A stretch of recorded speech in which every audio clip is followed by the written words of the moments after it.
The 17 News at Sunrise podcast is brought to you by Clinica Sierra Vista. Welcome back to the 17 News at Sunrise podcast, where we share your news on your schedule. Working in the spirit of the Golden Empire, this is 17 News at Sunrise. Good morning here at 5 a.m. Thanks for waking up with us on this Labor Day morning. I'm Maddie Jansen alongside Alex Fisher. Because of these extreme temperatures, we are once again being asked to conserve energy later this afternoon. Today's Flex Alert has been extended an hour tonight. It is from 4 to 10 p.m. This is the 6th straight day the alert has been issued, and during that time you're asked to conserve as much energy as possible. This helps to reduce stress on the electrical grid and avoid rolling blackouts across the state. Energy officials say setting your thermostat to 78 degrees or higher during the afternoon makes a big difference. And you're also asked to avoid using large appliances like dishwashers or washing machines. Meantime, another reminder, veterinarians say it's critical to pay close attention to your pets during this extreme heat. Make sure your pet has cool, fresh water, and if your pet has to be outdoors, make sure they have shade. If your pet is showing signs of overheating like excessive panting, discolored gums, mobility problems, or leaving sweat prints on the ground, owners should seek veterinary care right away.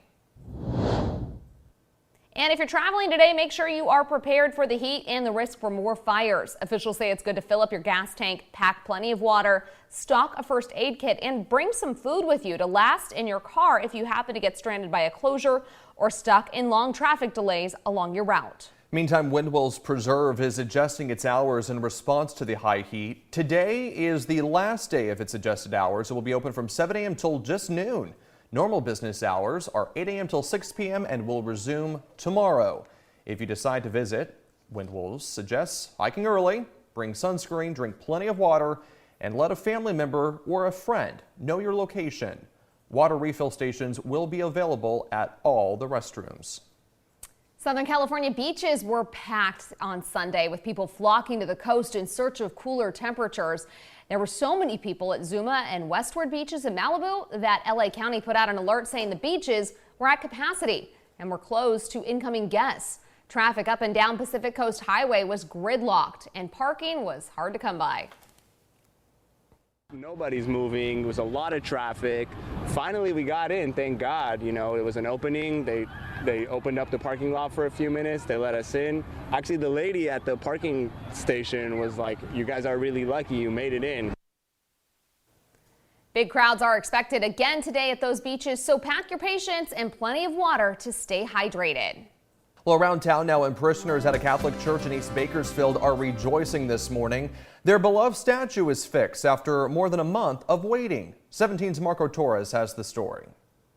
The statue of San Clemente in Spanish, is fixed, and parishioners are overjoyed. I feel happy because I'm fixed. The statue to me personally, it means a lot. He's San Clemente, like he represents our church. San Clemente Mission Parish has been no stranger to vandalism. The church has been vandalized multiple times throughout the past few months, resulting in thousands of dollars of damage. One vandal caught on tape, breaking the head off the statue of the church's patron saint. One parishioner, James Delgado, stood up and offered to fix the statue. You know, when you're called upon, you don't ask questions, you just do it, and that's what I felt. Nothing had been done yet, so that's when I came here and talked to him personally and volunteered to do it myself. Delgado worked on the statue most days after he got off work. He says San Clemente is his home, and he felt like he needed to do something to help the community, which is still in pain after these attacks on the church. It takes effort and love to make this big statue, and for someone to just come in and destroy it, it's not good. I feel sad because I don't understand why for you want the broken my church, right? So the church is my second house. So that's not right. Other parishioners voice similar stances as Garcia. The church is their home. Our church is our second home to most of us, so it was just very heartbreaking. The parishioners say they thank Delgado for all of his work. More touch-ups to the statue will be done throughout the week. From San Clemente Mission Parish, Marco Torres, 17 News. We turn to the latest on the route fire burning over the ridge near the 5 freeway. The fire has burned more than 5,200 acres, and as of this morning, it is now 90% contained. And while that is certainly good news, the traffic was horrendous over the weekend. If you were coming back to Kern County from LA, chances are you were stuck in the 11-mile backup and it took many drivers more than 90 additional minutes to get through this slowdown. All of this is because of that route fire that broke out last week. Now, while the blaze is nearly extinguished, crews will still have 2 lanes closed today, and with the additional holiday traffic, it is expected to be a nightmare. The lanes are expected to remain closed today. So again, if you are headed down south, or if you have some friends or family that are going to be coming back to Kern County, they're in LA, you might want to let them know that it's going to take them a little bit longer to get back. All southbound lanes, though, are open.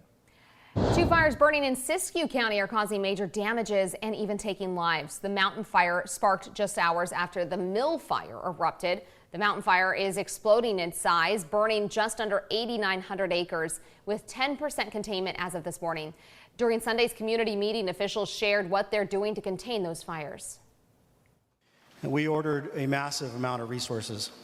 Those resources came in and they did the best they could, both on the ground and the air, to help save lives and property.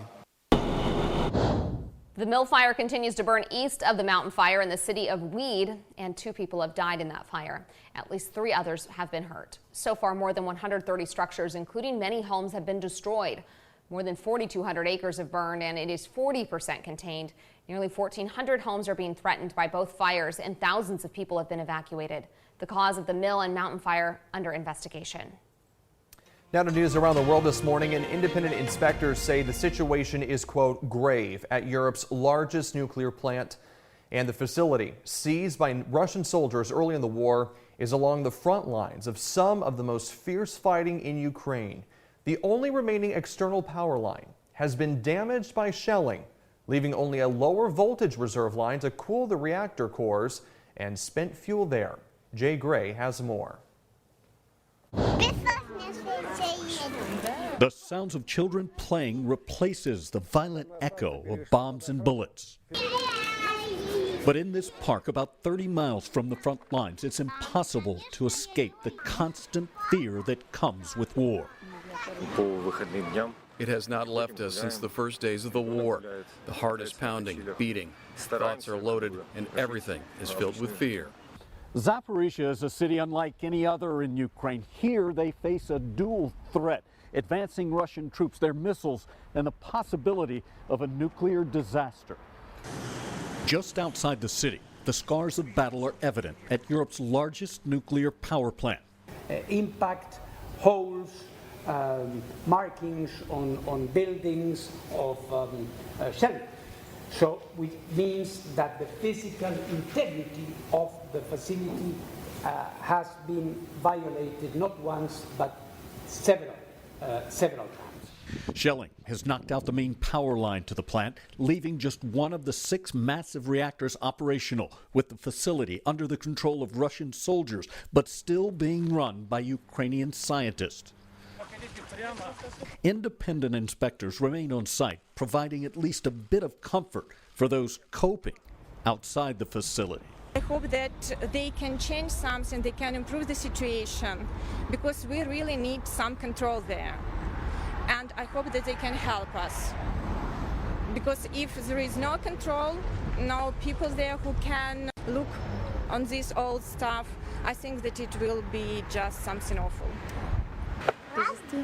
As families hold each other a little tighter now, many, like this grandmother, also clinging to the hope children will, she says, grow up in a free country, that they will love Ukraine. Jay Gray, NBC News, Zaporizhia. The 17 News at Sunrise podcast is a production of KGET and Nexstar Media Group. For more on all of the headlines in today's show, head to kget.com.